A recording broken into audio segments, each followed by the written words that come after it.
How to find Bluetooth settings on Amazon Shopping on Android or iOS phone. First, open Amazon Shopping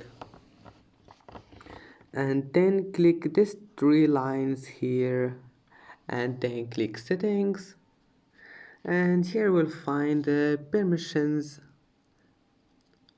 and here we'll find it ways, and here's it Bluetooth. Now just manage here until you want, and I hope that can help you. You can manage locker settings and smart reorder devices.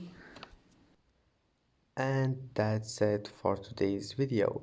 If you like this video, please don't forget to like and don't forget to subscribe, and thank you for watching this video until the end, and see you in the next video.